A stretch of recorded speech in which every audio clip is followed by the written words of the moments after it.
Essa é a Bia. Essa também é a Bia. Bia curte dançar. Bia adora cinema. Bia gosta de cantar. Bia se amarra em praia. As duas têm gostos diferentes, mas na hora de estudar elas se encontram na plataforma Gonçalves Dias.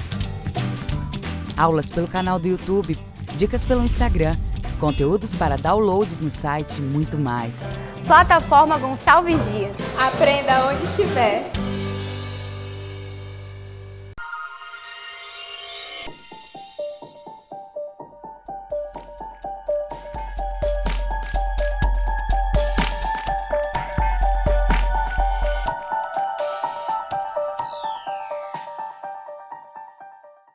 Olá, novamente. Sou a professora Casey Martins e este é o terceiro módulo do curso de Elaboração de Projetos Audiovisuais e Produção Executiva. Vamos falar sobre os elementos financeiros e estratégicos. Como sempre, caso tenha alguma dúvida ou comentário, estamos disponíveis no fórum ou por e-mail. Elementos financeiros e estratégicos. Os elementos financeiros. A estimativa de custos a partir da análise do roteiro. O orçamento em grandes itens. Desenvolvimento, produção, que inclui a pré-produção, produção e finalização. Despesas administrativas, tributos e taxas inerentes ao processo de produção da obra audiovisual. Comercialização, cuidado com esse item, tá? Atenção ao edital, porque você tem que ver se o edital que você está concorrendo, se esse é um item financiado. Gerenciamento e execução. O agenciamento. Nesse caso, também a gente precisa ter muita atenção, porque muitos editais não permitem o pagamento de agenciamento. Eles são apenas para projetos com captação de recursos incentivados por leis de incentivo. Coordenação e colocação. Apenas para projetos em que há captação de recursos pelo artigo 1º da Lei do Audiovisual. Atenção, os três últimos itens são completamente diferentes. O gerenciamento e execução dos projetos é a remuneração recebida por parte da empresa produtora pelos serviços de gestão da obra realizada. Seu valor máximo é de 10% do chamado total de produção, que é o valor somado dos 4 itens anteriores.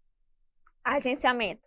Trata-se da remuneração paga aos agentes responsáveis pelo serviço de captar recursos para os projetos aprovados pela Ancine para a captação por meio do mecanismo previsto no artigo 1º-A da Lei nº 8.685 de 93. O valor máximo é de 10% do valor previsto para a captação do referido mecanismo. Caso não haja previsão de captação de recursos via legislação, o valor deste item deve ser zero. Coordenação e colocação. A chamada coordenação e colocação pública de certificados de investimento audiovisual é, na prática, a taxa paga a uma corretora para operar os papéis do projeto na Bolsa de Valores, objetivando captações através do mecanismo previsto no artigo 1º da Lei 8.685 de 93. Caso haja previsão de utilização deste mecanismo, esse item é obrigatório, já que não é possível operar na Bolsa sem uma corretora. O valor máximo é de 10% do valor previsto para a captação do referido mecanismo. Resumo geral do orçamento. Aqui a gente tem a visualização de como seria a divisão dos recursos para um projeto de longa-metragem. Por exemplo, um valor de 500 mil. O orçamento analítico. Todos os custos detalhados em itens e subitens, contendo as respectivas descrições, unidades, valor unitário, quantidade e valor total. Deve ser apresentado em forma de planilha. Editais, em geral, determinam o uso de uma planilha específica. O ideal é fazer uma pesquisa de mercado para elaborar o seu orçamento. Em caso de profissionais já contratados ou com cartas de intenção, os valores já devem ser tratados anteriormente, para já constar no orçamento valores reais. Demais funções devem seguir os valores de mercado, observando-se sempre as tabelas dos sindicatos, que apontam o piso de cada função.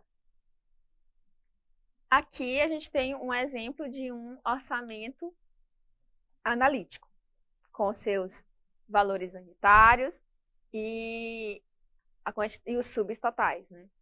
Um escritor precisa de uma caneta, um pintor precisa de um pincel, mas um cineasta precisa de um exército.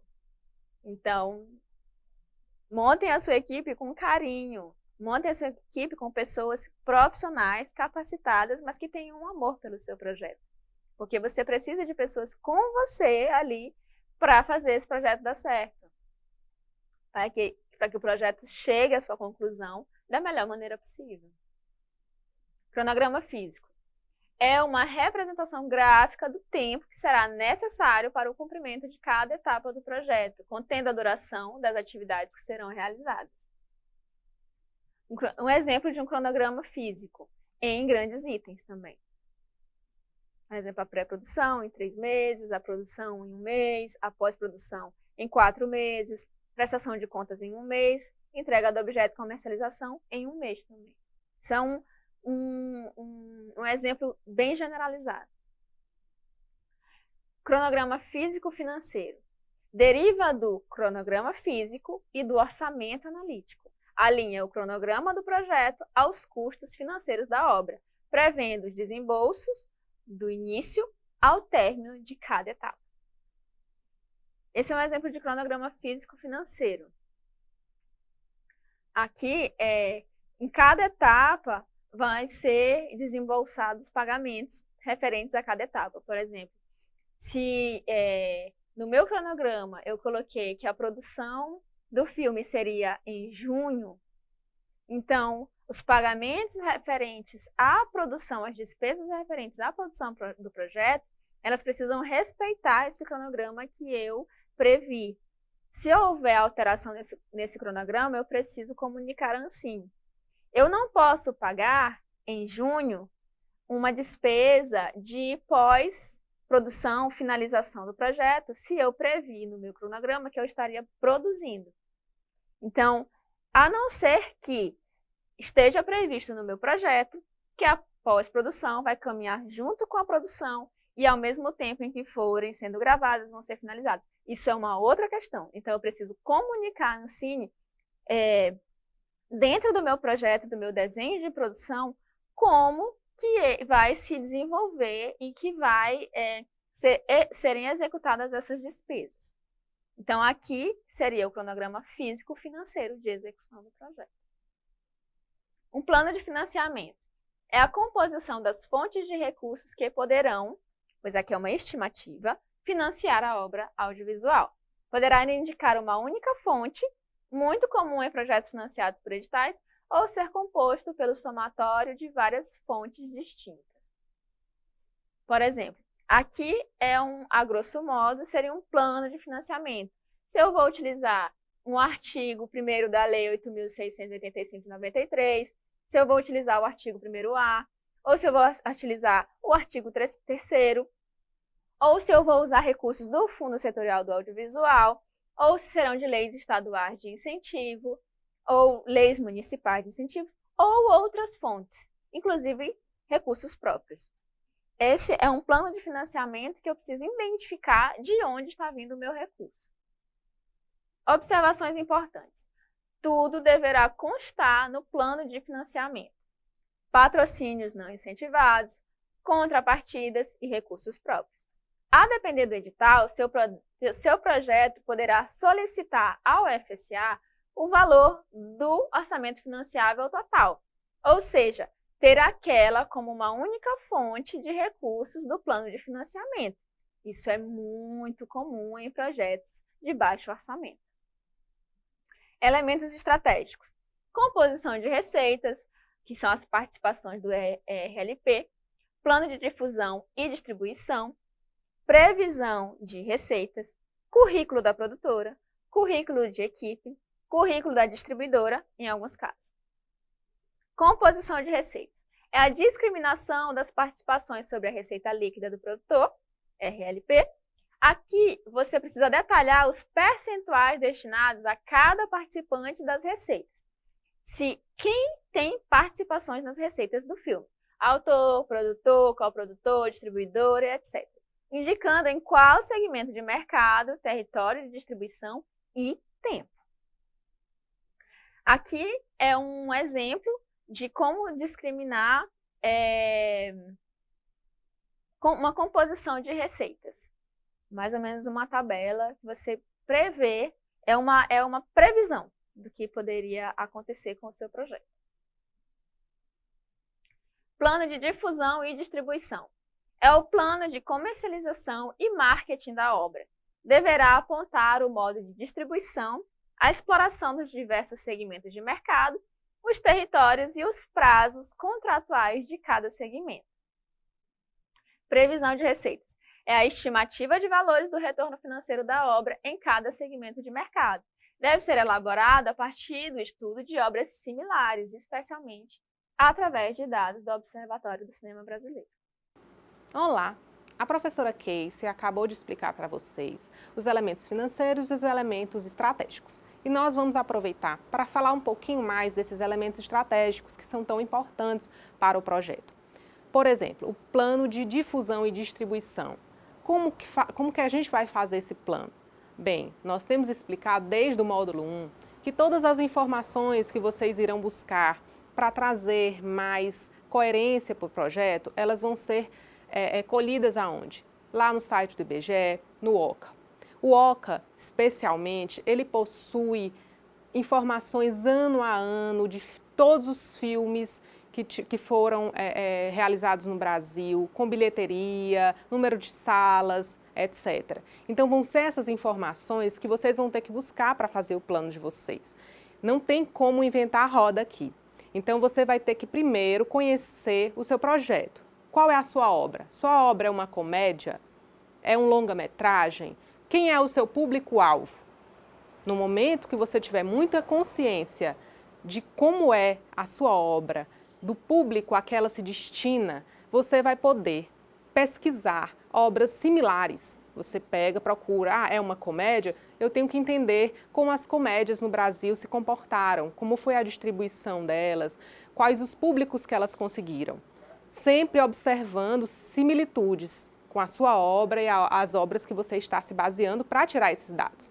Então, a partir desse estudo, você vai conseguir definir o melhor plano de distribuição da sua obra. Você vai ter muita noção de quantas salas você vai conseguir atingir, do público médio que você vai conseguir atingir. Então, é muito importante, como nós falamos, essa pesquisa, sempre que você for fazer os textos do seu projeto, assim como você for apresentar números, você tem que se embasar em coisas sólidas, em coisas reais, ok?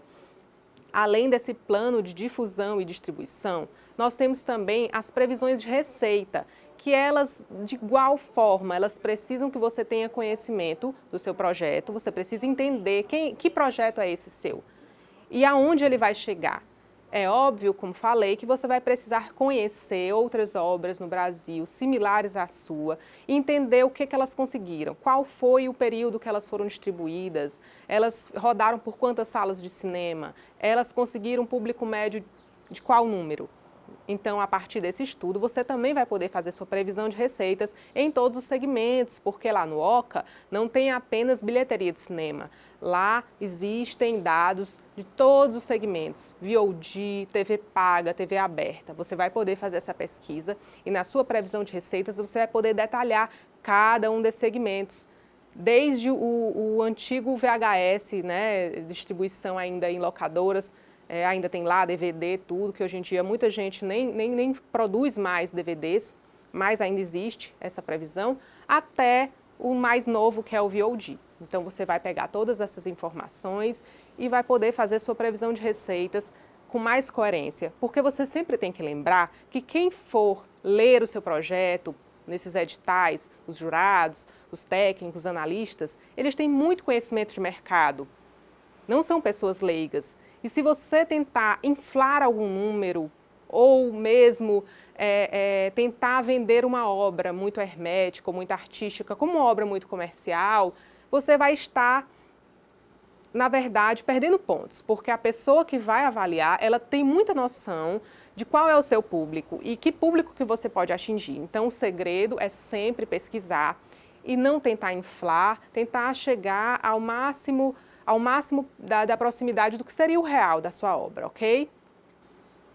Então, com essas observações que nós fizemos sobre esses elementos estratégicos, que são muito importantes no projeto de vocês, porque as pessoas muitas vezes se detêm muito nos elementos criativos, nos elementos financeiros, e acham que podem botar quaisquer números nesses elementos estratégicos e não pode. Como eu falei, sempre se baseando em dados oficiais. Então, vocês vão agora se direcionar lá para o site, nós colocamos conteúdo para que vocês estudem e também tem mais um fórum para vocês participarem, que nós estamos lá com vocês acompanhando e até o próximo módulo. Espero que você tenha gostado da aula. Não se esqueça de entrar em contato caso tenha alguma dúvida ou comentário. Bons estudos e até o próximo módulo do nosso curso.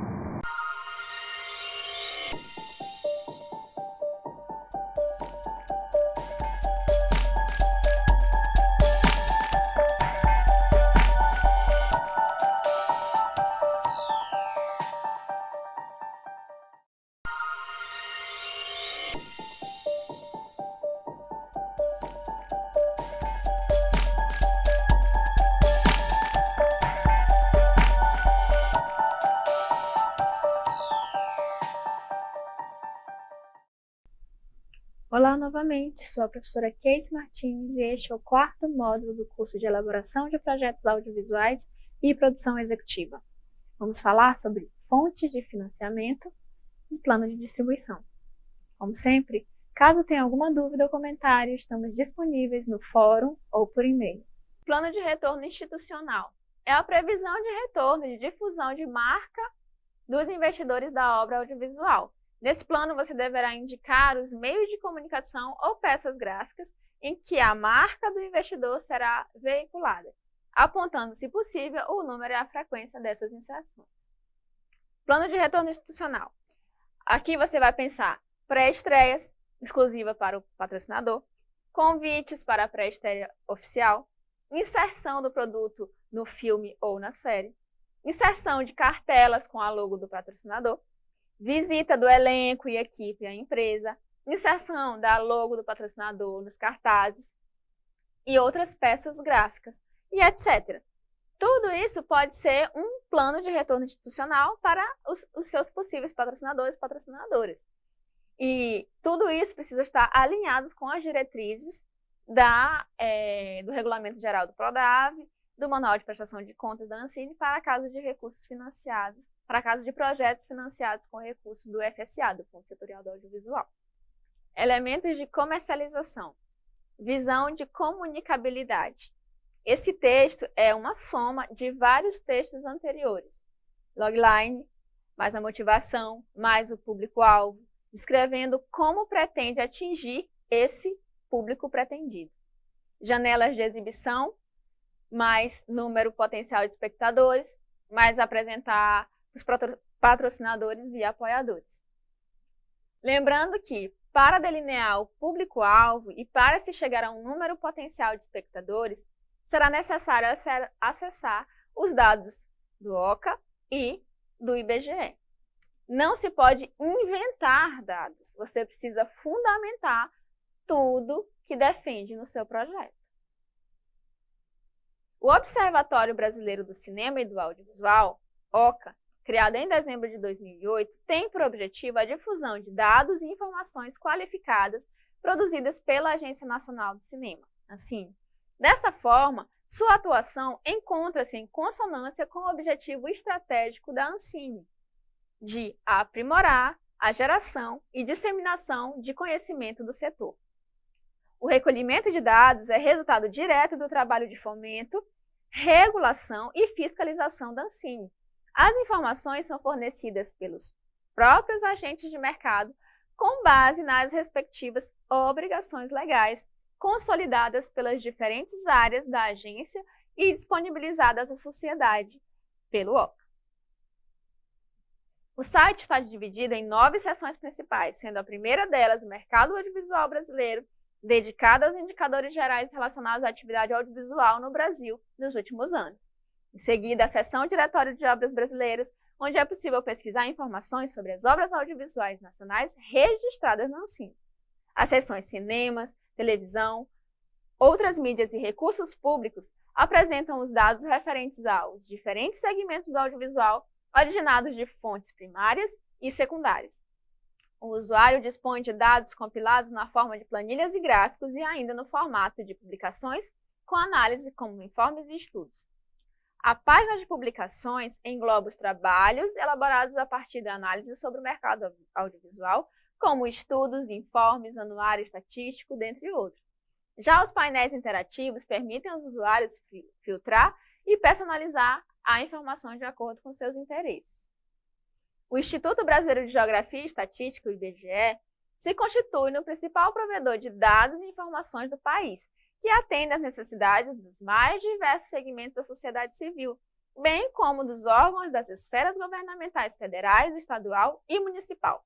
O IBGE oferece uma visão completa e atual do país através do desempenho de suas principais funções: produção e análise de informações estatísticas, coordenação e consolidação das informações estatísticas, produção e análise de informações geográficas, coordenação e consolidação das informações geográficas, estruturação e implementação de um sistema de informações ambientais, documentação e disseminação de informações, coordenação dos sistemas estatísticos e cartográficos nacionais.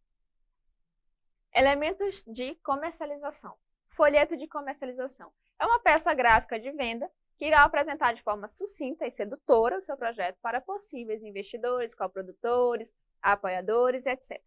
Geralmente é uma folha de papel com frente e verso, com as informações básicas sobre o projeto e o contato dos produtores.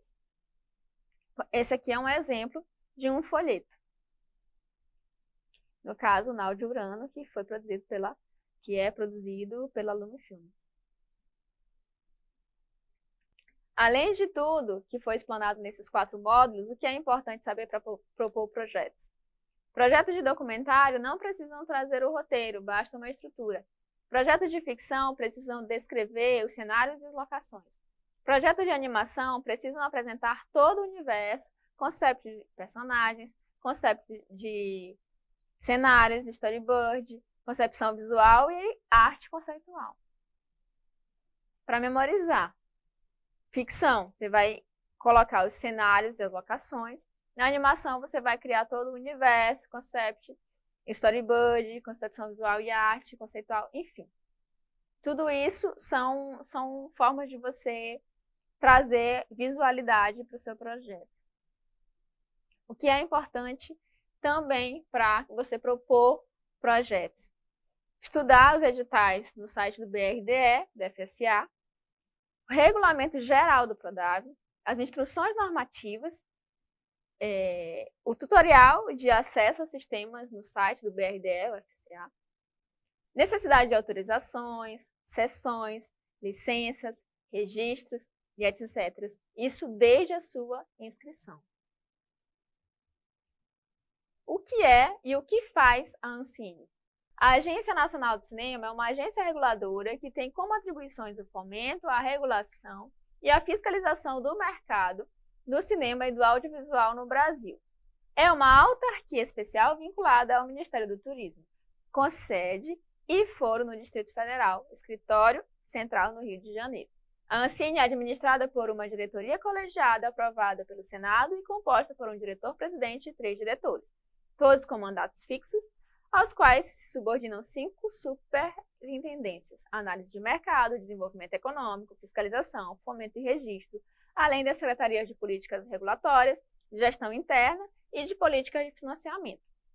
A missão da Ancine é desenvolver e regular o setor audiovisual em benefício da sociedade brasileira. Encerrado o ciclo de sua implementação e consolidação, a Ancine enfrenta agora o desafio de aprimorar seus instrumentos regulatórios, atuando em todos os elos da cadeia produtiva do setor, incentivando o investimento privado para que mais produtos audiovisuais nacionais e independentes sejam vistos por um número cada vez maior de brasileiros. O Fundo Setorial do Audiovisual, o FSA, é um fundo destinado ao desenvolvimento articulado de toda a cadeia produtiva da atividade audiovisual no Brasil. O FSA é um marco na política pública de fomento à indústria cinematográfica e audiovisual no país, ao inovar quanto às formas de estímulo estatal e à abrangência de sua atuação. Isto porque o FSA contempla atividades associadas aos diversos segmentos da cadeia produtiva do setor: produção, distribuição, comercialização, exibição e infraestrutura de serviços, mediante a utilização de diversos instrumentos financeiros, tais como investimentos, financiamentos, operações de apoio e de equalização de encargos financeiros. Projetos que a Ancine não financia, de conteúdos religiosos, programas de auditório ancorados por apresentador, conteúdo político, concursos, conteúdos jornalísticos, manifestações, eventos esportivos, conteúdo publicitário, etc. Dicas finais. Como amadurecer uma ideia? Esteja atualizado sobre o que está sendo produzido. Assista filmes, assista séries, assista obras comerciais e obras mais artísticas. Assista filmes nacionais e estrangeiros. Esteja ciente da história do cinema brasileiro e mundial. Estude, leia artigos, críticas e livros. Ouça podcasts. Siga redes sociais de cineastas, empresas produtoras, empresas distribuidoras, festivais de cinema, festivais de roteiro, fundos de audiovisual, nacionais e internacionais e de escolas de cinema. Esteja atento ao mundo. Experiencie o mundo. Absorva a quantidade de informações que for possível para você, para agregar e enriquecer o seu projeto. Com essas informações, você já pode elaborar o seu projeto. E aqui a gente tem uma sugestão. Alguns projetos a gente vai analisar e vai dar um retorno. Então, vocês podem enviar o curso para esse e-mail que está aqui. E aí a gente vai selecionar alguns para que a gente possa dar um retorno, um feedback. Bora praticar? Olá, nós estamos no módulo 4, no módulo final. A professora Casey acabou de propor que vocês terminem o projeto de vocês e mandem por e-mail para a gente, que a gente vai conseguir avaliar e tentar dar uma espécie de mentoria rápida. Bem, o que nós podemos, nesse momento final, sublinhar que é importante para vocês terem em mente, agora que vocês fizeram o curso completo, pelo menos dessa parte de elaboração de projetos audiovisuais, o que é mais importante? Lá no começo a gente aprendeu sobre mercado audiovisual. Então é interessante que vocês compreendam sempre que esse projeto de vocês, apesar de artístico, apesar do teor cultural, ele está voltado para um mercado que quer investir em algum produto que dê algum tipo de retorno. Então, vocês sempre têm que ter em mente isso, que vocês estão redigindo um projeto para alguém, seja um edital, sejam patrocinadores, seja um fundo, não importa. Você tem que conhecer o seu interlocutor. Quem vai ler esse projeto? Porque um edital, ele tem lá, por escrito, tudo da forma como ele deseja. Então, vamos começar pelo edital. Quem for propor um projeto no edital, antes de mais nada, deverá ler esse edital com todo o cuidado do mundo. Deve entender cada um dos documentos necessários para a inscrição. Com muito tempo de antecedência, você já providencia aqueles documentos. As dúvidas que você for tendo, você vai mandando e-mail. Não faça nada em achismo. E o seu projeto tem que estar exatamente dentro da demanda daquele edital. Se o edital diz que é um longa-metragem, assim assado, você tem que seguir o que o edital diz. Existem editais que colocam apenas isso. Um longa-metragem de X minutos, série, mas existem editais que nós chamamos de editais por demanda, em que eles afunilam ainda mais, eles dizem exatamente o que eles querem um programa infanto-juvenil, assim, assado. Então, você tem que estar bem consciente do edital, ler com cuidado e saber se o seu projeto, de fato, cabe ali dentro. Por quê? Porque se não for algo que caiba ali dentro, não tiver respeitando tudo que o edital pede, com certeza você já não vai passar nem pela habilitação, que é a primeira fase de todo edital. Mas vamos pensar nas outras possibilidades do seu projeto. Patrocínios, você pode conseguir patrocínios livres, pode ser patrocínios através de leis, que isso vai ser falado em outros módulos pela professora Casey também. Então, você tem que ter noção de quem é aquele seu patrocinador. O que ele vai querer daquele projeto? Ele vai querer a imagem dele vinculada, ele vai querer divulgação, ele vai querer algumas ações para clientes, para funcionários. E você tem que pensar muito nisso quando você for oferecer esse seu projeto para os seus patrocinadores. Então, cada vez que você for apresentar seu projeto para um interlocutor diferente, ou um edital, ou um fundo, ou patrocinadores, você pode criar versões novas do seu projeto. Uma versão mais voltada para patrocinadores, como empresas, né? Ela mais comercial, mostrando o que aquela empresa vai ter se ela entrar no seu projeto. Você tem que fazer, né, inclusive, esse folder, esse documento para apresentar. Para os editais, você tem que ser bem específico, observar bastante o que está escrito. A lei do edital, ela está toda ali naquele edital. Então, não tem como você tentar burlar ou entrar de uma forma diferente. Se disser que a sua produtora tem que ter 2 anos de existência, tem que ter 2 anos de existência, isso é facilmente provado. Então, você tem que ler para não se frustrar. E quanto aos fundos, é bem interessante que vocês, a partir de agora, que já sabem fazer projetos, comecem a pesquisar. Nas redes sociais existem muitos sites e pessoas, empresas divulgando esses fundos. Enfim, é muito bom que vocês estejam bem atualizados para vocês poderem propor os projetos de vocês para muitos e muitos lugares. Até mesmo players. A gente chama de players justamente essas TVs, e eles têm também a busca por projetos, né? Como a gente falou, a Ancine, ela fomenta a produção através de TVs pagas, de TVs abertas. Então, eles também buscam projetos para produzir. Fiquem atentos e sempre, ao mandar um projeto para um edital, para um player, para um patrocinador, lembrem de fazer os registros. Você tem que registrar o seu roteiro na Biblioteca Nacional, por segurança da sua autoria. Então, nesse final, a gente deixa para vocês o incentivo de buscar propor o projeto de vocês em vários lugares. O projeto acaba encontrando o lugar certo para ele ser desenvolvido, né, que ele vai ser contratado. Tendo esse cuidado com a autoria, sempre fazendo o registro. Aqui no Maranhão, você pode fazer o registro ali na Biblioteca Benedito Leite. Mas hoje em dia você faz também pela internet, entrem no site da Biblioteca Nacional, se informem, tem uma taxa, e vocês vão poder fazer o registro, tanto do argumento como do roteiro. Então, essas são nossas observações mais importantes. A partir de todo o curso que nós tivemos, módulo 1, 2, 3 e 4, que é esse final, você pode fazer um projeto muito bom, um projeto muito profissional. Se você ficou com alguma dúvida, revise aquele módulo. Ficou alguma dúvida com elementos criativos, revise o módulo 2. Se for uma parte de elementos financeiros, revisa o módulo 3. Mas essa é a oportunidade que vocês têm de ter um feedback da gente, né? Essa mentoria. Então, eu espero que vocês aproveitem, espero que tenham aprendido tudo aí para fazer um bom projeto. Estamos à disposição para tirar as dúvidas e estamos aguardando também esses projetos para a gente seguir adiante. A partir de agora, vamos entrar nos módulos de produção executiva propriamente dita. Então, boa sorte para vocês e estamos aguardando aí os projetos. Espero que você tenha gostado da aula. Não esqueça de entrar em contato caso tenha alguma dúvida ou comentário. Bons estudos e até o próximo módulo do nosso curso.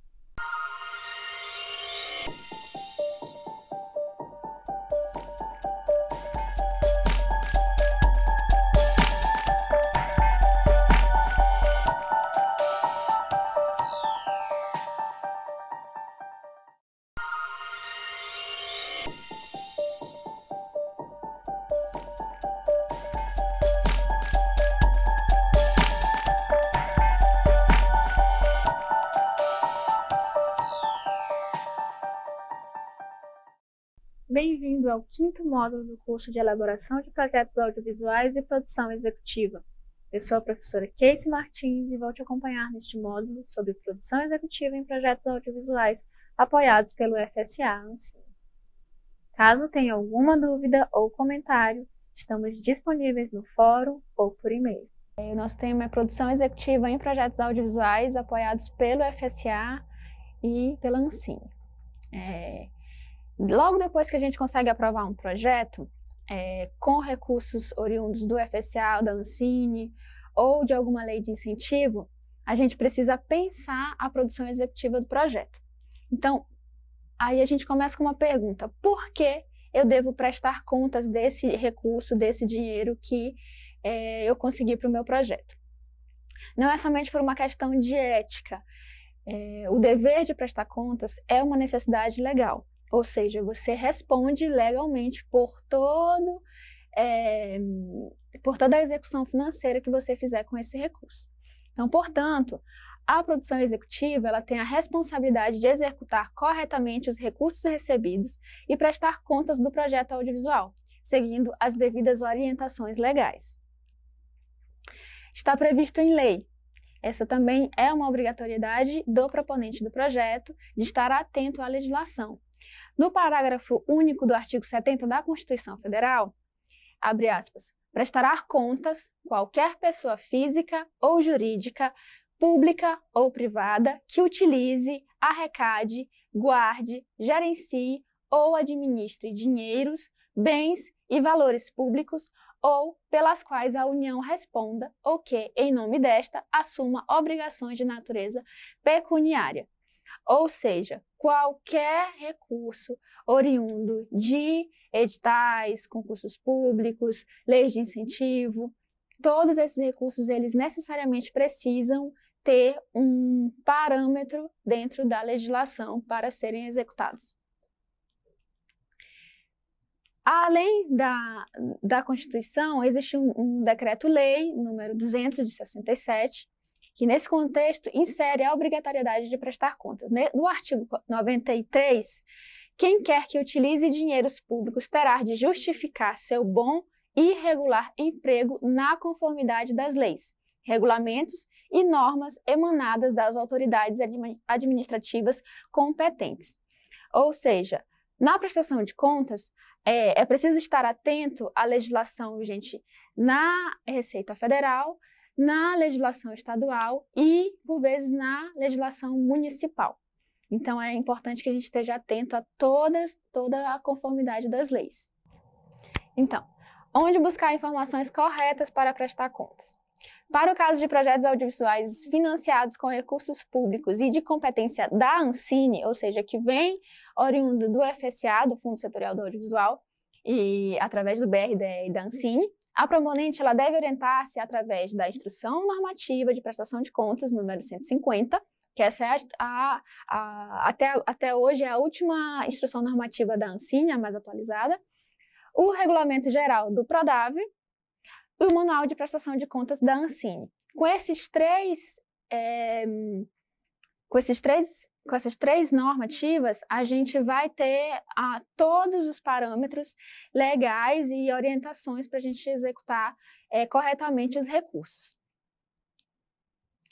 Para refletir, é necessário entender a prestação de contas como um processo que começa no exato momento em que se inicia a realização do projeto, devendo ser prevista no planejamento de suas atividades. Ou seja, a prestação de contas inicia-se no começo do projeto e não no final.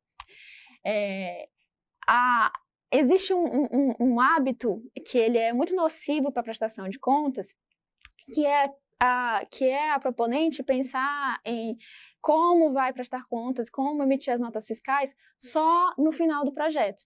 Mas a prestação de contas, ela acompanha todo o processo de feitura do filme, desde o seu desenvolvimento até o cumprimento do objeto, que é o último passo para você entregar o seu produto audiovisual.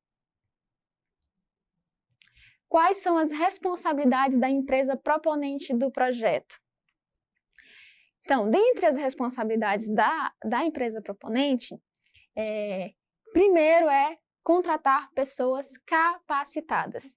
Desde o início do projeto, cerque-se de profissionais capacitados a lhe orientarem sobre a correta e regular execução do projeto e de suas despesas, tanto pelo ponto de vista contábil e jurídico, né, tanto pelo domínio das normas expedidas pela Ancine, porque existem regulamentos que funcionam para determinados tipos de editais e para outros não.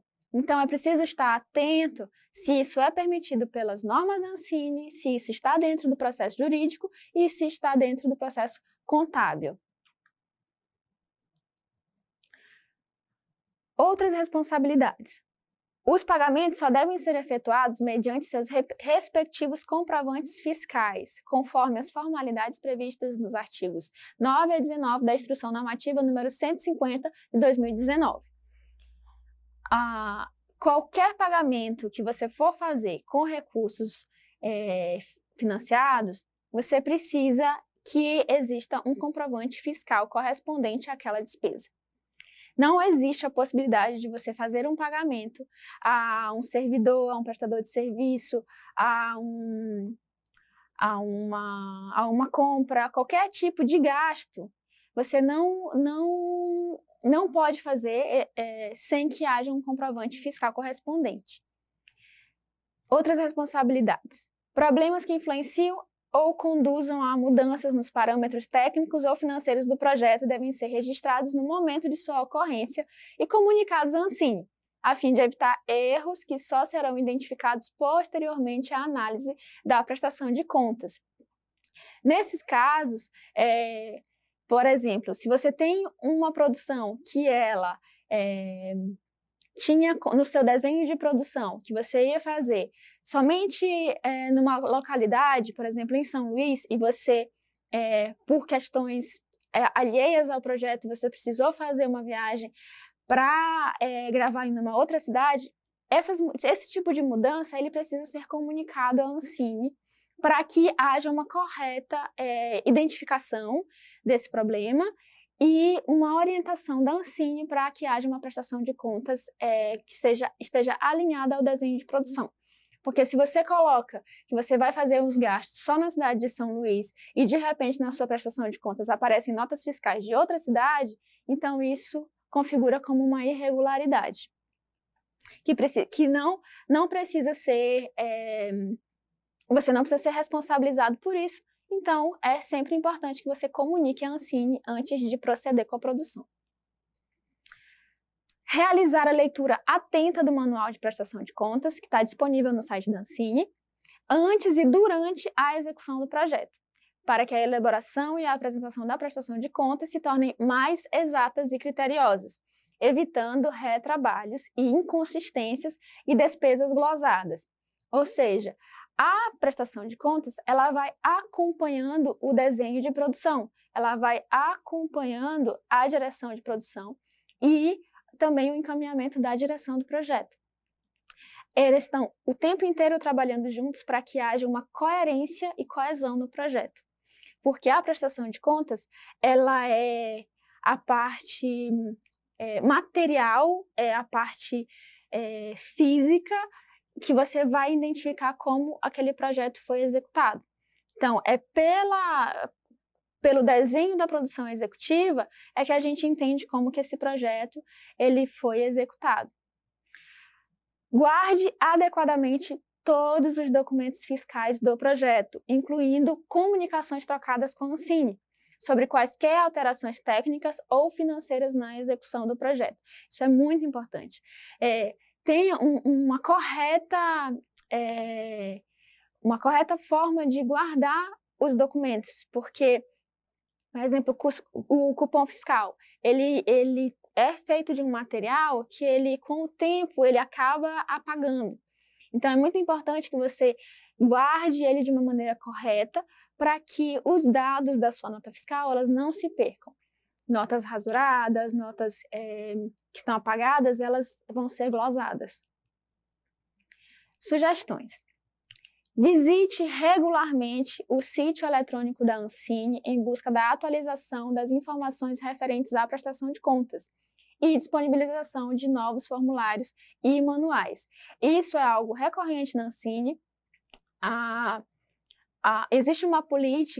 Existia pelo menos uma política de facilitação desse processo de prestação de contas, porque é um processo burocrático, é um processo bastante criterioso e muitas das vezes a demanda e a exigência da prestação de contas ela não consegue atender à realidade da maioria dos projetos, que existe uma certa dificuldade de seguir todos os critérios de prestação de contas. Então, a Ancine, ela tem um programa que é a Ancine Mais Simples, que é para sempre estar em diálogo com os produtores, para que esse processo fique mais fácil. Então, em caso de dúvidas, entre em contato direto com a Ancine, se possível, antes de prosseguir com a produção. Como diria a avó Neném, o seguro morreu de velho. Tipos de formulários, que são os tipos de formulários que a gente vai entregar na nossa prestação de contas.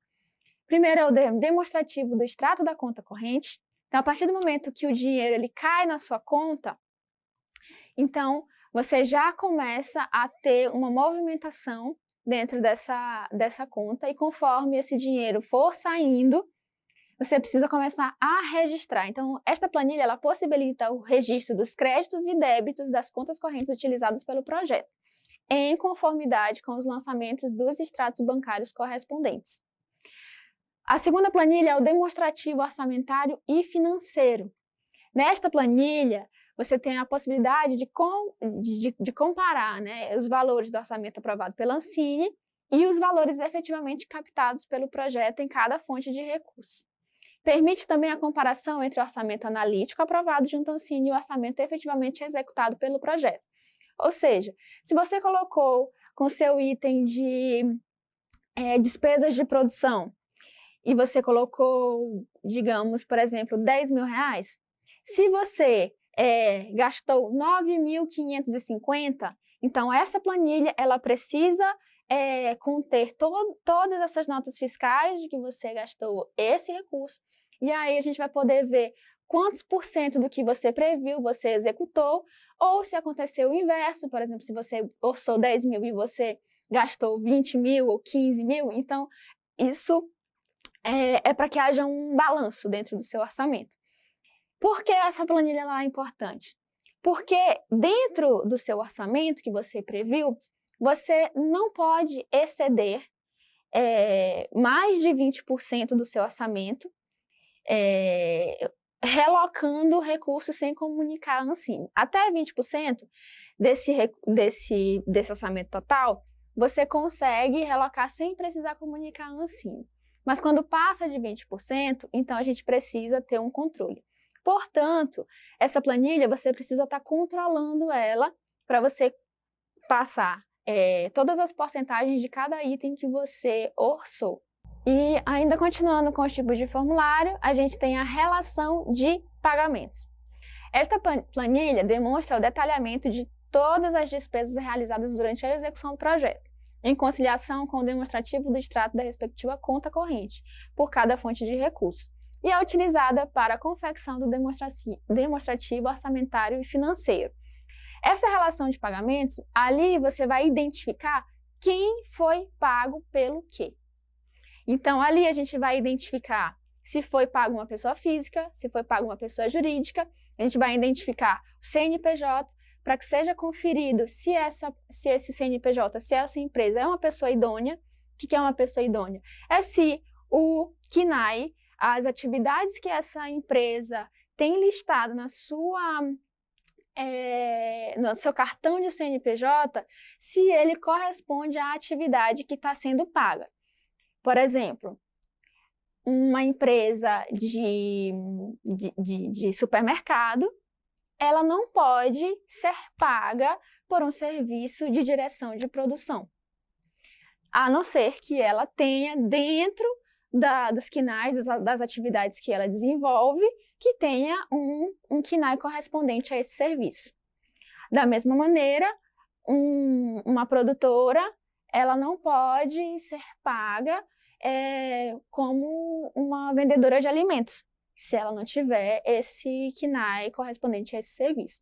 Ou seja, a produtora vai ser paga pelo serviço de produção, o supermercado vai ser pago pelo serviço de compra de alimentos e despesas, e assim cada fornecedor e prestador de serviço.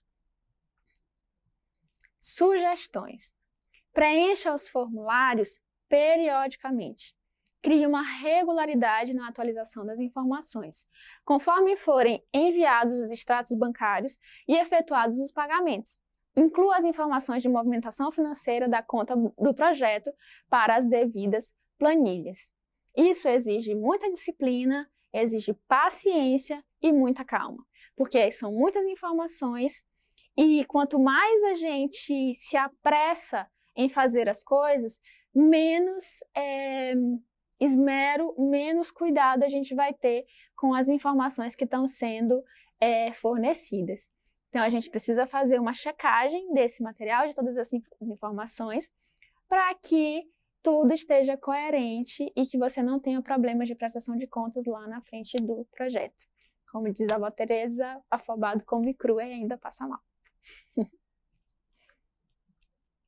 Então, sobre os prazos. Os prazos para a apresentação da prestação de contas dependem da natureza dos recursos aportados no projeto e estão definidos nos artigos 3º e 5º da Instrução Normativa número 150. A saber, recursos de fomento indireto. Apresentação em até 180 dias contados da conclusão do objeto do projeto. Para projetos de produção de obra audiovisual, será considerado como comprovante de conclusão do objeto o número de certificado de produto brasileiro, CPB, emitido para a obra. Para obras seriadas, a conclusão da obra será a data de emissão do CPB ou da inclusão do último episódio, o que ocorrer por último. A comprovação de que da conclusão do objeto, ela é pautada pela data de emissão do certificado de produto brasileiro. Esse certificado é o certificado que você vai emitir depois que a obra está pronta, finalizada. Então, essa obra finalizada, você vai enviar para a Ancine, ele vai emitir um certificado de que essa obra ela é um produto independente, qualificado como obra brasileira.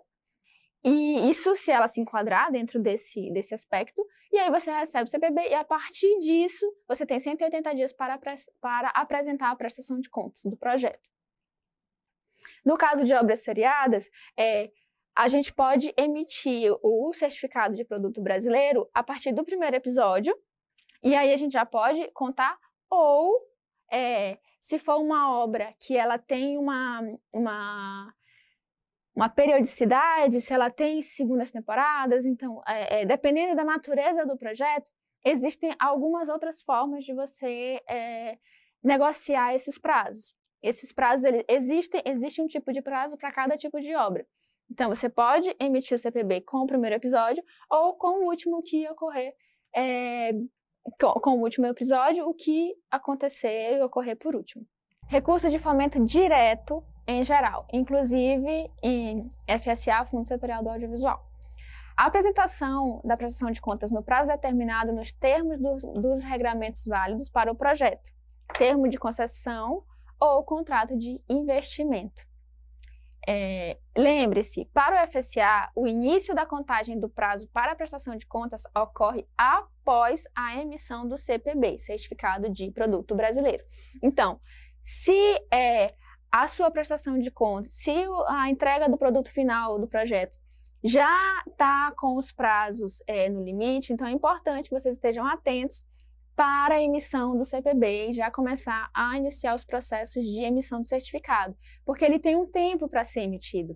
Então, é importante que esteja atento com uns 2 meses, 3 meses antes do seu prazo final, para que você consiga ter o certificado a tempo e consiga, assim, ter prazo hábil para entregar a prestação de contas no tempo correto. Espero que você tenha gostado da aula. Não esqueça de entrar em contato caso tenha alguma dúvida ou comentário. Bons estudos e até o próximo módulo do nosso curso.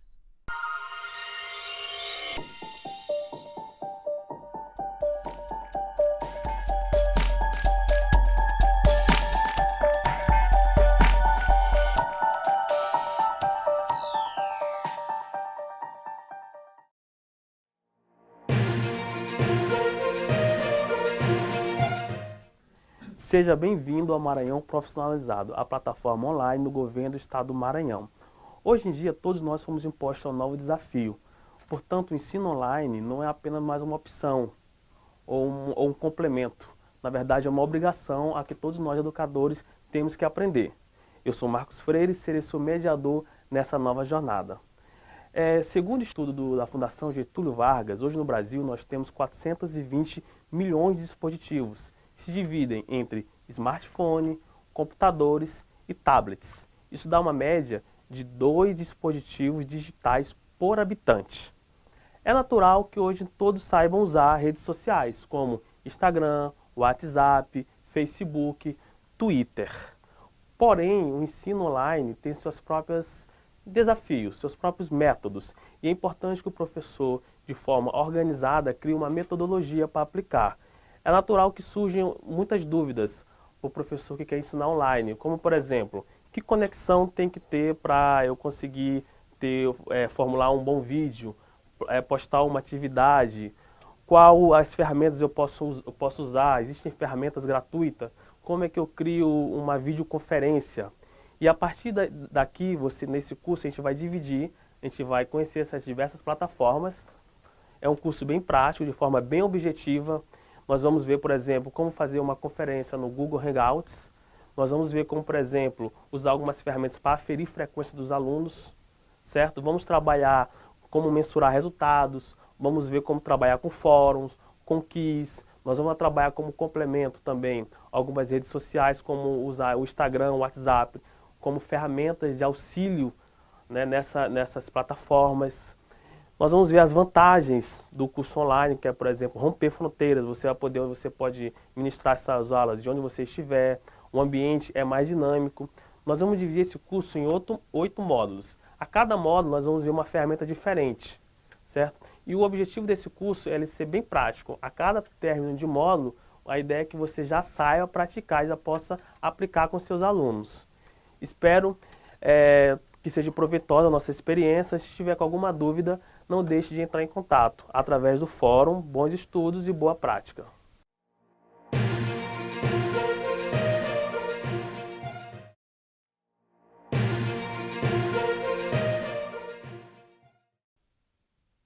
Eu sou o professor Marcos Freire e esse é o segundo módulo do curso Aprendendo a Ensinar Online. Não esqueça de acessar dentro da nossa plataforma o material de apoio para essa aula. Qualquer dúvida você pode entrar em contato conosco através dos fóruns ou ainda mandar um e-mail.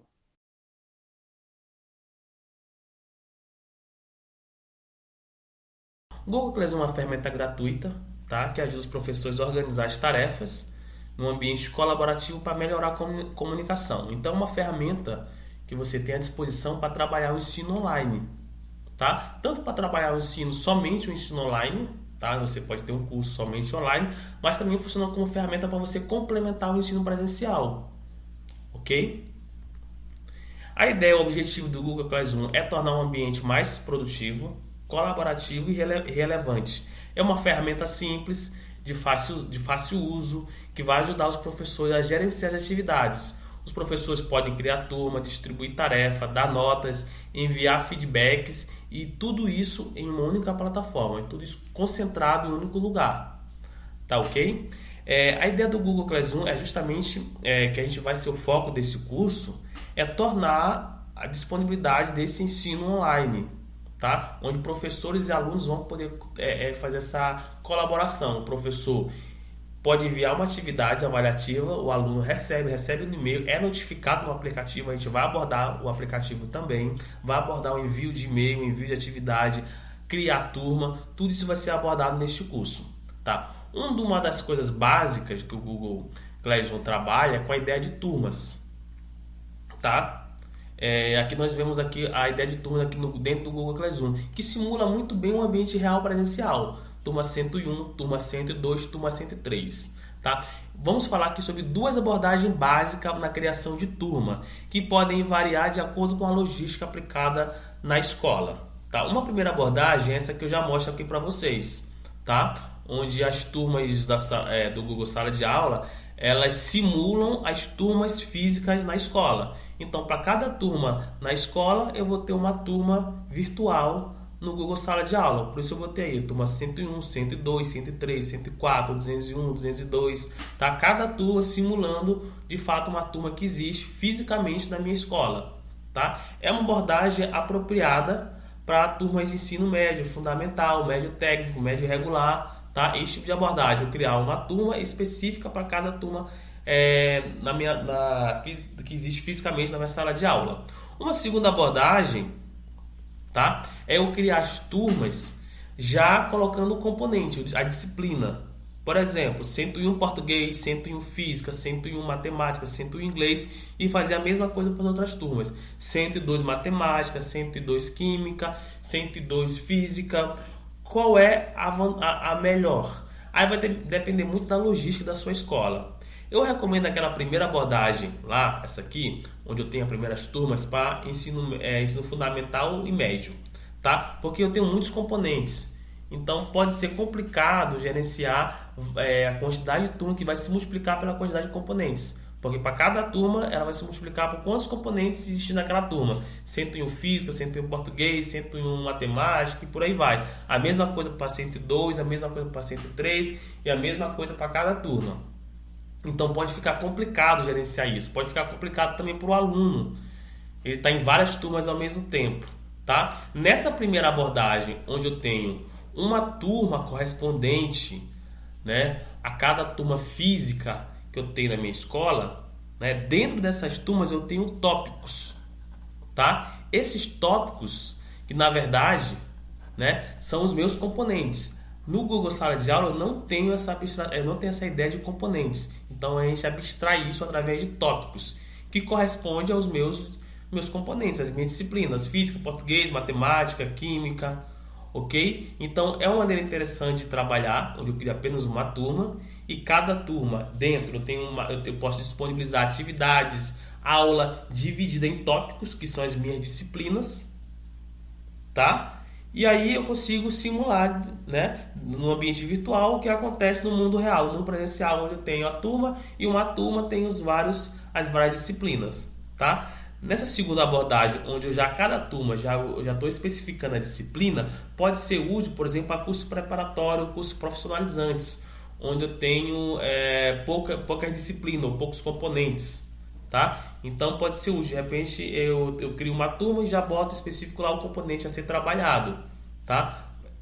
Aí vai depender muito também como você está aplicando a logística das suas aulas online. Eu particularmente recomendo a primeira abordagem para ensino médio, fundamental e regular, tá?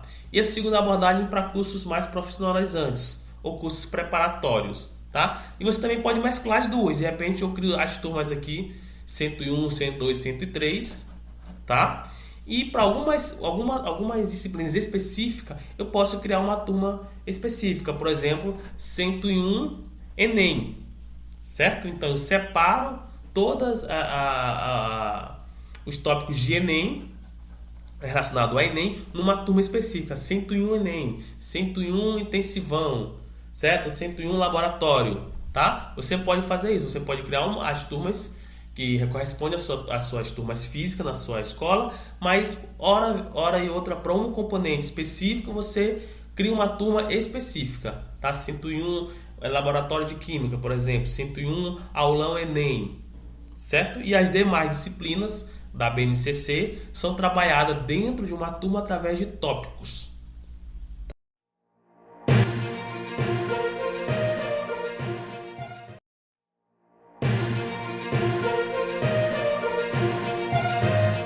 Bom, dando continuidade à última aula, a gente vai continuar a abordagem teórica do ensino híbrido, falando sobre os modelos de aprendizagem híbrida e suas possibilidades no processo de ensino-aprendizagem.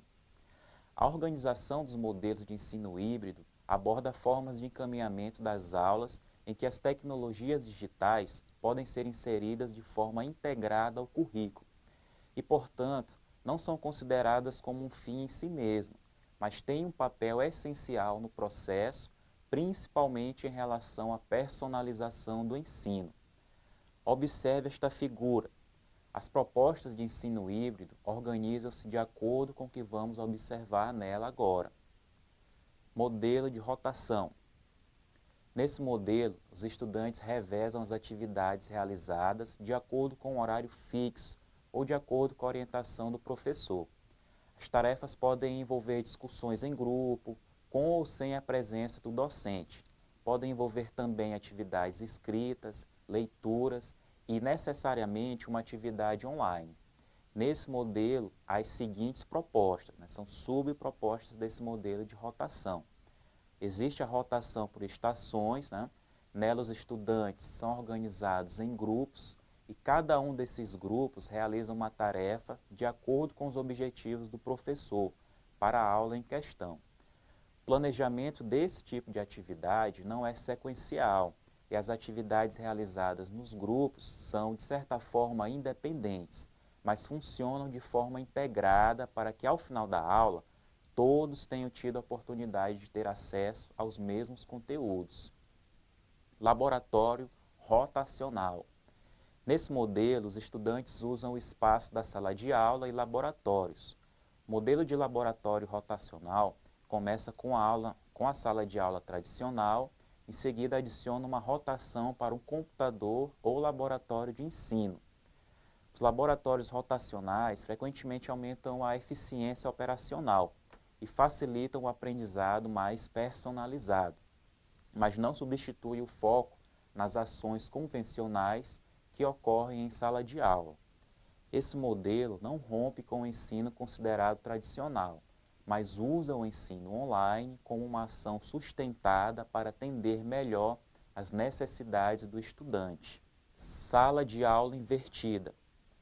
Nesse modelo, a teoria é estudada em casa no formato online e o espaço da sala de aula é utilizado para discussões, resolução de atividades, entre outras propostas. Ou seja, aquilo que era feito na sala de aula, a explicação do conteúdo, é agora feita em casa. E o que seria feito em casa, a aplicação, atividades, é agora feito em sala de aula. Esse modelo é valorizado como a porta de entrada para o ensino híbrido e há um estímulo para que o professor não acredite que essa é a única forma e que ela pode ser aprimorada. Rotação individual. Cada aluno tem uma lista das propostas que deve contemplar em sua rotina para cumprir os temas a serem estudados. Aspectos como avaliar para personalizar devem estar muito presentes nessa proposta, uma vez que a elaboração de um plano de rotação individual só faz sentido se tiver como foco o caminho a ser percorrido pelo estudante de acordo com suas dificuldades ou facilidades. Nesse modelo, portanto, os estudantes rotacionam de acordo com uma agenda personalizada. A diferença da rotação individual para outros modelos de rotação é que os estudantes não passam necessariamente por todas as modalidades ou estações propostas. Sua agenda diária é individual, organizada de acordo com suas necessidades. O tempo de rotação, em alguns exemplos relatados, é livre, variando de acordo com as necessidades dos estudantes. Modelo Flex. Nesse modelo, os alunos também têm uma lista a ser cumprida, com ênfase na aprendizagem online. O ritmo de cada estudante é personalizado e o professor fica à disposição para esclarecer dúvidas. Esse modelo, apesar de ser considerado uma possibilidade metodológica no modelo de ensino híbrido, requer uma modificação da estrutura de organização dos alunos dentro do ambiente escolar. O cerne dessa proposta é que os alunos podem aprender de forma colaborativa, uns com os outros, com o uso dos recursos online, independente da organização por ano ou séries. Modelo à la carte. O estudante é responsável pela organização de seus estudos, de acordo com os objetivos gerais a serem atingidos, organizados em parceria com o educador.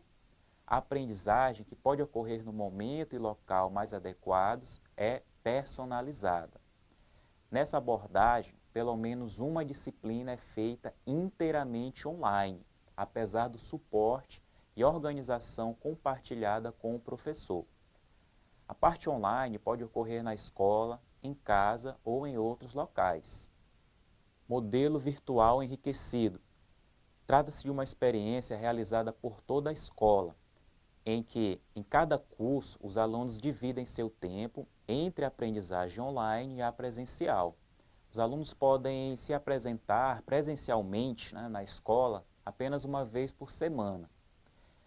De acordo com Horn e Steck, nosso referencial, muitos programas desse tipo tiveram início com escolas online e posteriormente desenvolveram programas híbridos para proporcionar aos estudantes experiências de escolas consideradas tradicionais. Bom, é importante ressaltar que não há uma ordem estabelecida para a aplicação e desenvolvimento desses modelos em sala de aula.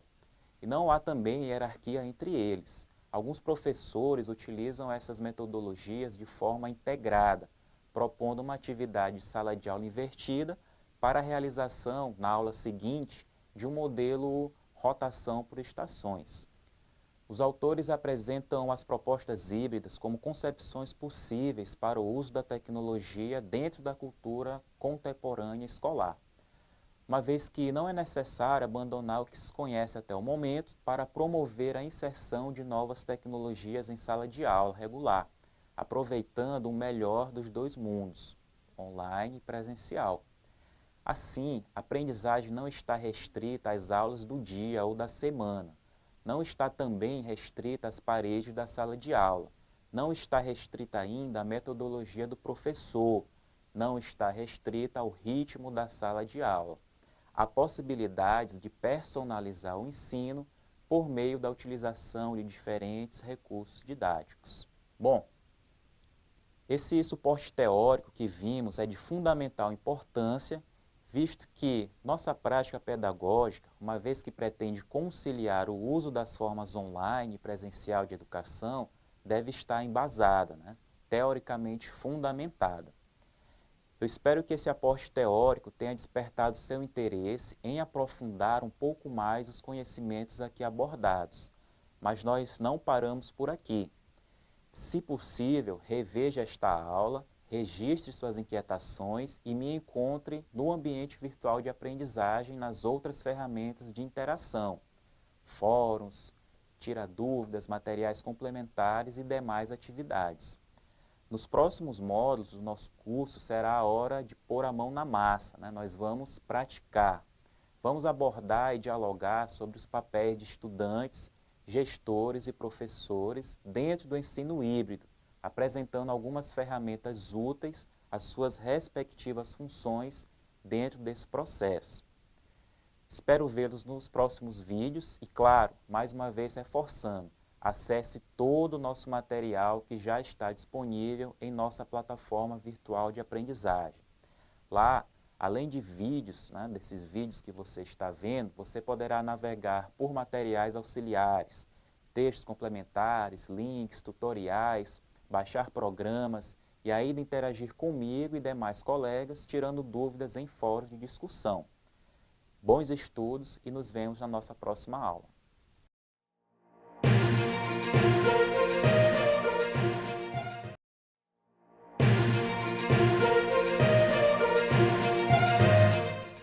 Bom, então, dando continuidade aqui ao nosso segundo módulo do curso Ensino Híbrido, Personalização e Tecnologia. Conforme eu havia indicado na videoaula, nós vamos abandonar um pouco a parte teórica e tentar dar alguma indicação de ferramentas e de metodologias para se trabalhar de acordo com o que o modelo propõe, que é a convergência do presencial com o online. Então, a gente vai trabalhar nesse módulo um pouco do papel do professor.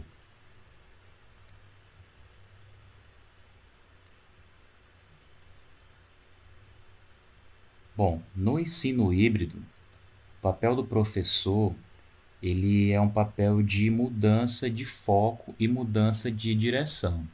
Já que a gente está propondo, nesse momento, um ensino que vai se centrar muito no online, muito no uso das tecnologias, o centro desse processo ele tem que ser o estudante.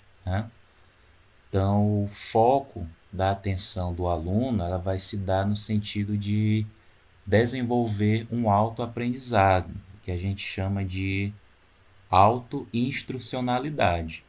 Então, todo o conteúdo, toda a dinâmica que nós, profissionais da educação, vamos trabalhar com esse aluno, tem que se dar no sentido de que o aluno possa desenvolver de forma autoinstrucional aquele conteúdo. Em outras palavras, com o nosso apoio, ele vai aprender ali sozinho, né, em tempos de isolamento social. Então, o papel do professor nesse sentido é centrar as suas atenções aí no estudante. Então, o ensino híbrido, o que ele vai propor aí nesse contexto? O que ele vai propor aí nessa direção, né? O estudante, o ensino híbrido foca no estudante e a sua aprendizagem própria e através de interações interpessoais. Desculpem aí o pequeno erro na escrita. Ele aprende através de interações interpessoais. Essas interações elas se dão entre pares, né? Ela pode ser aluno e pode ser também aluno-professor, tá? Então, esse é o nosso papel aí dentro do ensino híbrido, é dar o foco, mudar um pouco o foco para o aprendizado do aluno. Mas como a gente vai desenvolver isso? Então, vem agora um pouco da parte prática, vem um pouco agora de dicas e também de uso de metodologias e também de ferramentas, né? Então, vamos ver aqui a elaboração de atividades a serem desenvolvidas em casa com o suporte da tecnologia. Como é que o professor ele vai fazer isso? Né? O professor, a professora. Então, o primeiro passo, esse estudante, para ele aprender ali só, né? Só entre aspas, como ele vai ter o suporte nosso à distância e da tecnologia, o computador, celular, tablet, esse estudante ele precisa de um roteiro de aprendizagem, ou seja, ele precisa saber exatamente o que ele vai fazer, tá? A gente vai sempre partir do princípio que, a priori, esse estudante ele não vai ter ali a presença física, né, do professor durante 50 minutos, né, para dar esse suporte, para dar esse apoio, para tirar uma dúvida. Então, a gente tem que criar uma estratégia, que aqui vai ser esse roteiro, que diga para ele o que ele vai fazer, o que a gente quer dele naquela disciplina, naquela atividade, naquela tarefa. Então, eu estou sugerindo aqui um documento, e ele vai estar disponível também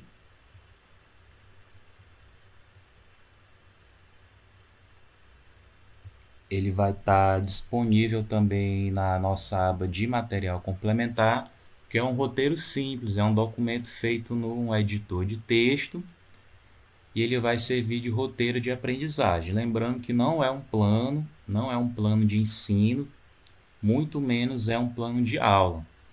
É uma estratégia diferenciada para que esse aluno saiba o que exatamente ele vai fazer ali em relação àquela disciplina, em relação àquele curso, em relação àquela atividade, tá? Então, é um documento bem simples, como vocês podem ver aí, onde a gente identifica o curso, a gente identifica a disciplina, pode ser o curso ou a série, né? Ele tá bem genérico nesse sentido.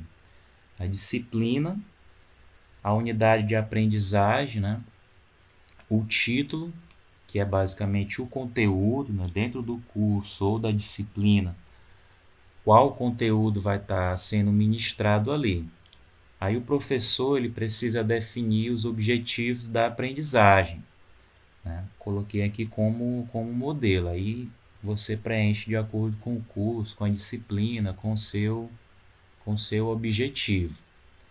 Tá? Então, define os objetivos da aprendizagem, que a gente vai querer que esse aluno alcance, né, ao final dessa atividade. E o material de estudo.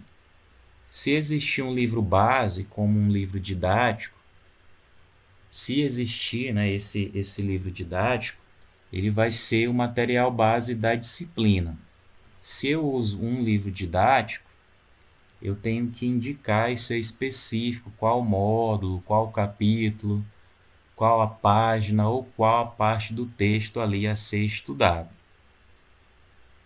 Além do material base, esse aluno ele vai utilizar alguma coisa? Eu vou indicar um vídeo Sendo da internet, importante disponibilizar o link de acesso. Sendo texto, a mesma coisa. Esse texto está com ele, está na internet. Sendo site, qual é o site? O vídeo está no YouTube, qual é o link? Enfim, isso tem que ser específico, especificado para ele, tá? Em cima desse material de estudo, a gente vai desenvolver atividades. Então, com base no que ele estudou, quais as atividades serão desenvolvidas? Se ele tem um livro didático, indicar ali aonde no livro estão essas atividades. Se existirem outros tipos de atividades, elas têm que estar especificadas nesse roteiro de aprendizagem, certo? E aí, como atividades, eu vou sugerir aqui três metodologias, porque eu observo muito, por exemplo, as atividades que chegam em casa, né, para minha filha, porque ela nesse período aí de isolamento está fazendo também atividades online. Então, eles recebem um roteiro até parecido com esse, com as atividades sendo descritas. E muitas delas são aquelas atividades tipo resumo, né? Que é uma atividade bastante explorada por nós. Resumo disso, resumo daquilo, resenha, fichamento, que na cabeça do aluno é tudo a mesma coisa, né? Basicamente, ele vai extrair partes daquele texto e colocar numa folha, né? E ali está o resumo, está a resenha, né? Então, basicamente, ninguém aguenta mais fazer resumo nesse período de quarentena. Então, eu vou indicar aqui 3 tipos de atividades. Aqui no roteiro tem sugestão 1 e sugestão 2, e eu vou indicar também uma terceira sugestão, tá? A sugestão 1, ela é de trabalho escrito em grupo. Dá para fazer trabalho em grupo, trabalho escrito em grupo, mesmo estando separado fisicamente, dá. São as chamadas ferramentas de escrita colaborativa, né? Por exemplo, o Wikipédia é uma ferramenta de escrita colaborativa, onde as pessoas podem acessar e dar a sua contribuição, né? Alguém revisa, mas claro, o Wikipédia é algo bem mais trabalhado. Então, para a sugestão de trabalho escrito em grupo online, a gente vai dar a sugestão aqui do Google, que é o do Google Docs. Tá? Eu vou abrir aqui, já tem um modelo específico.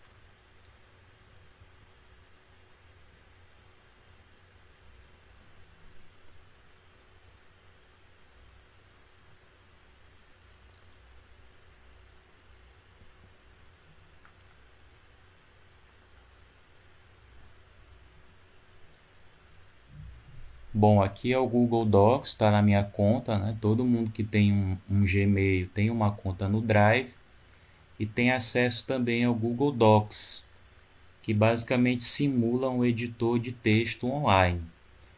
Então, eu estou simulando aqui, por exemplo, que seria um trabalho escrito de geografia, com o tema Problemas Ambientais nos Centros Urbanos.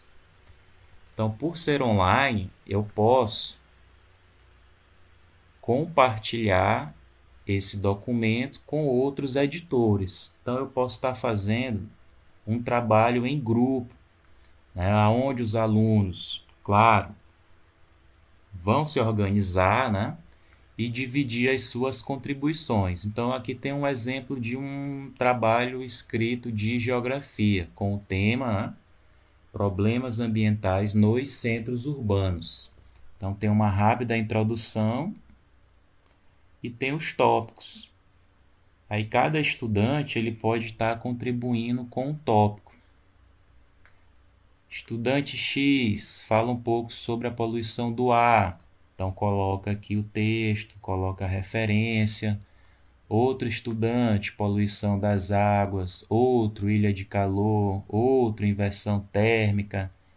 E aí eles vão, de forma colaborativa, né, desenvolvendo o seu trabalho. Então, é a ideia aqui de escrita colaborativa. Alguém, né, tem que partir a iniciativa de alguém. O próprio professor ele pode criar esse esboço e compartilhar com os alunos. Agora, claro, né, precisa de que eles tenham e-mail, de preferência um Gmail. E aí eu digo se ele pode editar, se ele pode só ver ou se ele pode comentar. Como eu quero que ele edite, como é um trabalho em grupo, ele pode editar. E aí eu coloco o e-mail aqui e compartilho, tá? Com quantas pessoas aí a gente quiser. Então eu tenho um trabalho em grupo, no final a ideia, né, em tese pelo menos, é que todos tenham participado, tá? Então é uma alternativa trabalho em grupo online. Além desse tipo de alternativa, tem outras.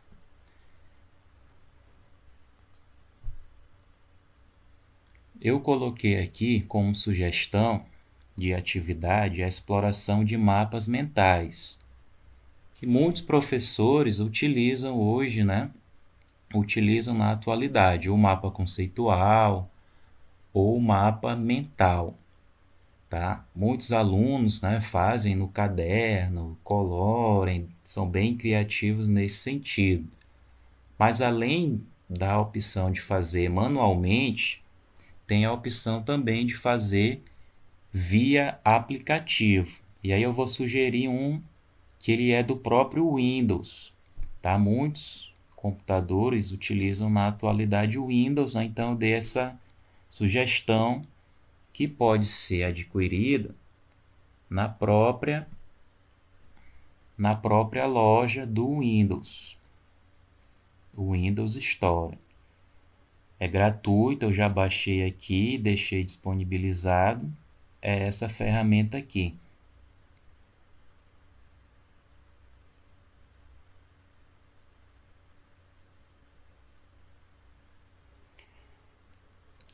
TX Mind Map, tá? Tem até um esboço aqui de uma apresentação, eu vou até excluir ela. Pronto, deletar aqui. A interface dele é bem simples, né? Eu tenho aqui a conta, apesar de estar em inglês, dá para se virar, né? Meu Mind Map, novo, e uma pasta onde ficam os meus mapas, né? Meus mapas mentais. Eu vou clicar aqui em New, novo mapa mental. E ele vai me dar a opção de templates já, né, de modelos pré-existentes, ou eu posso iniciar aqui do zero, né, do branco, do nada. Como a gente não tem muita experiência, a gente pode utilizar um formato já pré-existente, tá? Plano de negócios, plano de eventos, relacionado a trabalho, apresentação. Eu vou escolher aqui a apresentação e ele vai me dar o mapa aqui, né? Um molde, um modelo de mapa mental já pré-feito. Aqui do lado esquerdo, nessa aba, tem essas mesmas palavras aqui e em cima eu só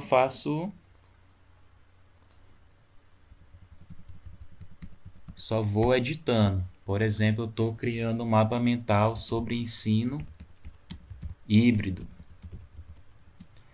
Então, a partir da ideia central, que é o meu mapa mental, que é ensino híbrido, eu vou desenvolvendo aí os outros diagramas, tá? Então, eu vou só editando aqui esses textos aqui do lado esquerdo, a partir dos modelos. E aqui tem a opção para mudar as cores e para inserir demais diagramas. Se eu quiser aumentar, modificar o formato, inserir mais desses diagramas aqui, mais dessas linhas, né?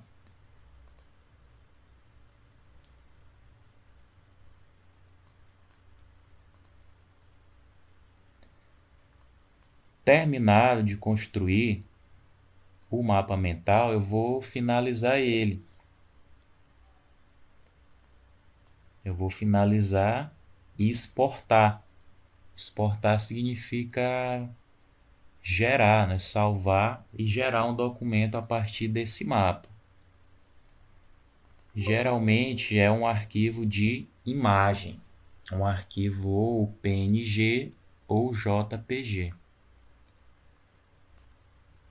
Eu vou salvar e vai aparecer aqui a opção de salvar, salvar como imagem, JPG ou PNG. Vou nomear.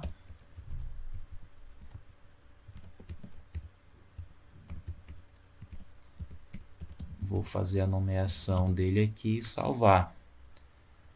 Vou deixar salvo aqui na pasta do nosso curso, aqui no meu computador, sobre educação híbrida. E ele vai gerar um arquivo de imagem e vai ficar salvo. Depois eu posso colar num documento, posso colar num editor de texto, ou posso simplesmente imprimir, entregar, enviar ao professor para análise, tá? Lembrando que a gente vai ter uma atividade na nossa plataforma de aprendizagem online, que é sobre a utilização desse mapa mental aqui, certo? Então, nós demos a sugestão do trabalho escrito online, nós demos a sugestão dos mapas mentais,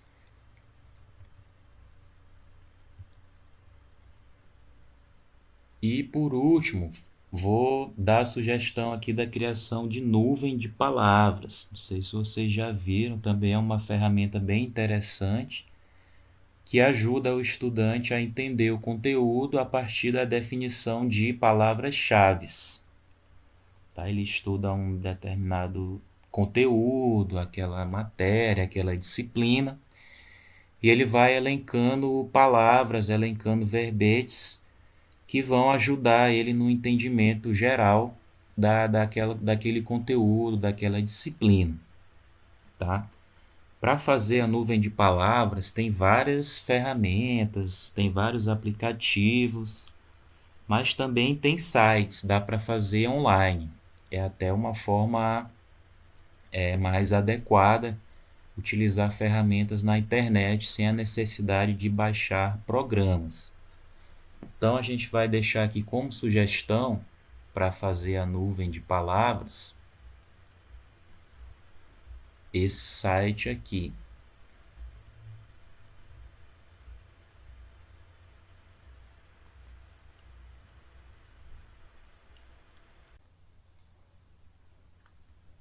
Bom, então aqui é a página inicial do Word Art, que é aquele site para fazer a nuvem de palavras, né?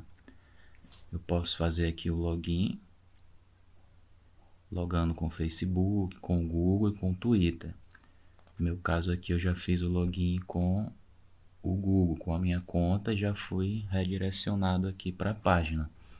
Então aqui é bem simples, eu vou clicar em criar. E aí ele vai abrir uma ferramenta aqui de criação da nuvem de palavras. Tá? Aqui desse lado esquerdo as palavras e aqui do lado direito mais ou menos como vai ficar. Então, como a gente está trabalhando no ensino híbrido, eu vou criar uma nuvem de palavras com o tema do nosso curso. A palavra inicial vai ser essa e eu vou colocando outras. Aprendizagem, ensino, autonomia,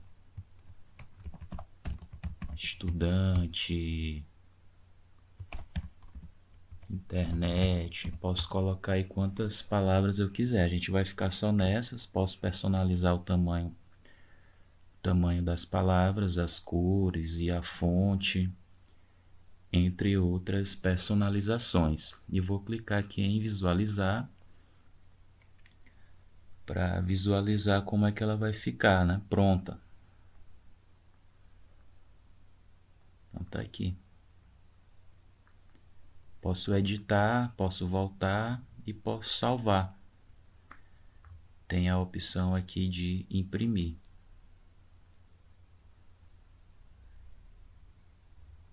E aí eu posso ou imprimir ou salvar aqui a minha nuvem de palavras como PDF, tá bom? Então essa é a nossa última dica. Trabalhamos o roteiro de aprendizagem, como fazer escritas colaborativas com o Google Docs, mapas mentais e a nuvem de palavras, tá? São essas dicas que a gente vai trabalhar aqui nesse momento, tá? No decorrer das próximas aulas a gente vai tentar explorar mais algumas.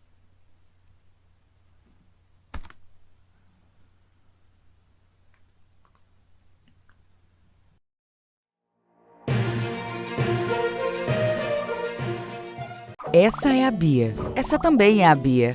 Bia curte dançar. Bia adora cinema. Bia gosta de cantar. Bia se amarra em praia. As duas têm gostos diferentes, mas na hora de estudar elas se encontram na plataforma Gonçalves Dias. Aulas pelo canal do YouTube, dicas pelo Instagram, conteúdos para downloads no site e muito mais. Plataforma Gonçalves Dias. Aprenda onde estiver.